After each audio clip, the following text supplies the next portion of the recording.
আসসালামু আলাইকুম রহমতুল্লাহ বরকাতুহ। আজ 20 মার্চ 2025 ইংরেজি। এখন বাজে সকাল 9:15। তো যাই হোক, আজকে সকালটা অন্যরকমভাবে একটু স্টার্ট করেছি। আজকে আমি আসলে এই মুহূর্তে বসে আছি পার্কের বেঞ্চে। আমার যেটা বেঞ্চ ছিল, ওইটার পাশের একটা বেঞ্চ, ওইখানে বসে আছি। তো বসে বসে সকালের যেটা সৌন্দর্য ওটা দেখছি, উপভোগ করছি। তো আজকে শুক্রবার, সবাইকে জানাচ্ছি জুমা মুবারক। আজকের আসলে সকালে যে আমি এখানে এসে বসলাম, এটা আসলে আনএক্সপেক্টেড একটা ঘটনা যদি বলি। আসলে ঘটনাটা হচ্ছে অন্যরকম। আমি একজন মাসের টার্গেট ছিলাম। তো এখন আজকে সকালে যখন আমি কাজ করতে গিয়েছি, সে আমাকে ওইখান থেকে বের করে দিয়েছে। তো যার কারণে আসলে এখন আমি আবার জবলেস হয়ে গিয়েছি। আসলে এতদিন যে যেটা করতাম, ওইটা আসলে কোনো জব ছিল না। ওইটাকে বলা হয় সময় নষ্ট করা।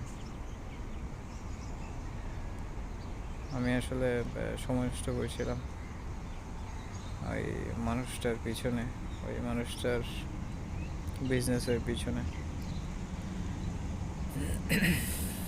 তো যাই হোক, আজকে সকালে আমি ওর গত কয়েকদিন ধরে আসলে ওই লোকটার আমি টার্গেট হিসেবে ছিলাম। তো আজকে সকালে আমি যখন আমার ডিউটিতে গিয়েছি, ওই লোকটা আমাকে আসলে টার্গেট করে উল্টোপাল্টা কথা বলা শুরু করে। কাজ এটা এরকম হচ্ছে না, ওইটা এরকম হচ্ছে না, এটা এখানে কেন রেখেছিস, ওইটা এখানে কেন রেখেছিস, তারপর 2-4টা গালাগাল। লাস্টে বলা যে কি, আমার জায়গা থেকে বের হয়ে যা, আমার এখান থেকে বের হয়ে যা, তোকে আর দরকার নেই। আরও উল্টাপাল্টা অনেক ধরনের কথাবার্তা। তো আমি আসলে জিনিসটা ওইখানে শেষ করতে চেয়েছিলাম। আমি চেয়েছিলাম চুপ থেকে এটা আপনি শেষ হোক, ওই যে ঠান্ডা হয়ে যাক, কিন্তু ঠান্ডা হচ্ছিল না। তো আমি কিছুক্ষণ বাইরে ছিলাম। বাইরে থেকে আসার পর আমি বললাম যে কি, আপনি মাথা ঠান্ডা করে, আমাদের রাত্রে ঘুমান নাই, আপনি গিয়ে ঘুমান, সব কিছু ঠিক হয়ে যাবে। কোনো বোধে রাজি হয় না। তো এখন আসলে এখানে একটা রিজন আছে মাঝখানে আমার উপর এত বেশি ফেড আপ হওয়ার। এখানে রিজনটা হচ্ছে যে কি, মানুষটা আসলে প্রচুর পরিমাণে বেয়াদব, প্রচুর পরিমাণে উচ্ছৃঙ্খল, প্রচুর পরিমাণে কেয়ারলেস। আচরণের কোনো ধার ধারে না, ভালো খারাপের কোনো ধার ধারে না। প্রচণ্ড পরিমাণে অহংকারী, প্রচণ্ড পরিমাণে লোভী। তো আসলে সব কিছু মিলে একটা বিষাক্ত মানুষ, যদি বলি বিষাক্ত মানুষের যা যা কিছু গুণাগুণ থাকা দরকার, আসলে এর মধ্যে সব কিছুই আছে যদি বলি। তো শেষ পর্যন্ত আমি আর দাঁড়াইনি। আমি এবার তবু আমি চেষ্টা করে দেখবো। আমি এখন তো সকাল, আমি বিকালের দিকে আবার যাব, গিয়ে দেখি বিকেল আবার কি বলে। যদি না হয় তাহলে বাইরে আসলে কাজ করতে যেতে হবে।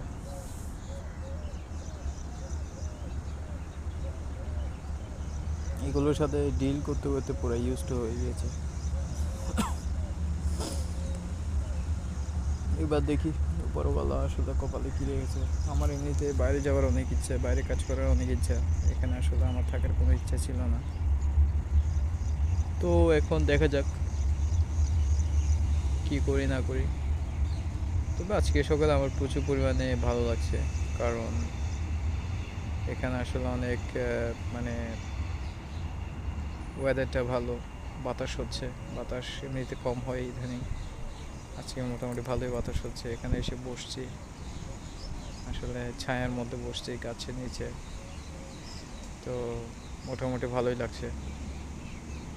আর আশেপাশের প্রকৃতিও দেখছি, পাখি কিচিমিচি করছে, প্লেন একটা দুইটা ওঠানামা করছে। তারপর এদিকে পাশে একটা রোড আছে, গাড়ি যাচ্ছে। আর পার্কটা আসলে একদম মোটামুটি খালি, দু একজন জাস্ট আসছে এখানে এক্সারসাইজ করার জন্য। এছাড়া আসলে তেমন একটা এখানে মানে ইয়া নেই। তো যাই হোক, আমি আসলে এখানে বের হওয়ার সাথে সাথে আমার ফ্যামিলিকে ফোন করি, জিনিসটা ওদের কাছে এক্সপ্লেন করি, কারণ ওদের ওই জিনিসটা জানা দরকার আমার সাথে কী হচ্ছে না হচ্ছে। কারণ জানাটা অবশ্যই দরকার, কারণ এটা যদি অপরিচিত মানুষ হতো এটা আমি নিজের মধ্যে আমি চেপে রাখতাম, কিন্তু এটা হচ্ছে পরিচিত মানুষ, আমার ফ্যামিলি ওকে ভালো করে চিনে, যার কারণে ওদেরকে আসলে বলে রাখা আর কি। তো যাই হোক, এই আর কি। আর আজকে রোজা তো 21টা চলছে, রোজা 21টা চলছে। গত বছরের আসলে আমার রোজার কথা আসলে আমার মনে ছিল, গত বছর যখন রোজা হয়েছিল ঠিক গত বছরও আসলে আমার সাথে ঠিক একটা বছর আগে আমার সাথে সেম এরকমই হয়। আসলে এখন আবার নতুন করে আবার এইভাবেই জিনিসটা আবার হচ্ছে। তোমার আসলে এখানে আর থাকার কোনো ইচ্ছা নেই, আমি এখান থেকে চলে যাব, আজকে হোক বা কালকে হোক, সেটা আর কি। বাকিটা আসলে উপরওয়ালার ব্যাপার, আমি আসলে জানি না। আমি তবুও উনি আসলে রিজিকটা আমার কোথায় রেখেছে আমি নিজেও জানি না, বাট আমি একটু খুঁজে খুঁজে দেখছি আর কি, কোথায় রিজিকটা পাওয়া যায়।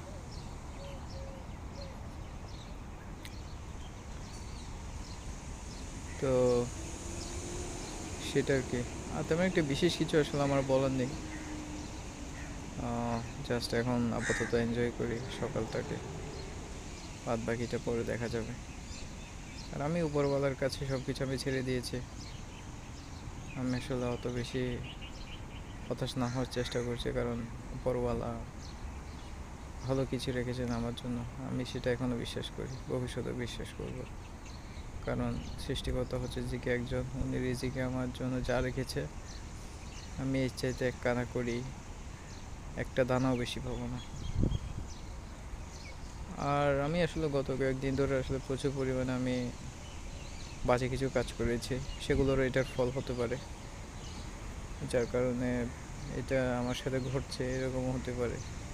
অস্বাভাবিক আসলে কিছুই না। তো যাই হোক, আমি আল্লাহ তাআলার কাছে আবার নতুন করে পানা চাচ্ছি সব কিছুর জন্য। আমি পূর্ববর্তী যা কিছু করেছি সব কিছুর জন্য আমি ক্ষমা প্রার্থী ওনার কাছে। আল্লাহ তাআলা আমাকে যেন মাফ করে দিন, আমি তো আসলে তেমন একটা বিশেষ কিছু আসলে বলার নেই, জাস্ট এটাই ছিল আমার ছোটোখাটো একটা আজকের দিনের আপডেট, আনএক্সপেক্টেড ঘটনা, আজকে যেটা ঘটে গিয়েছে সেটার আপডেট। তো ঠিক আছে, তাহলে এটাই ছিল আমার ছোটোখাটো একটা আপডেট। আসসালামু আলাইকুম।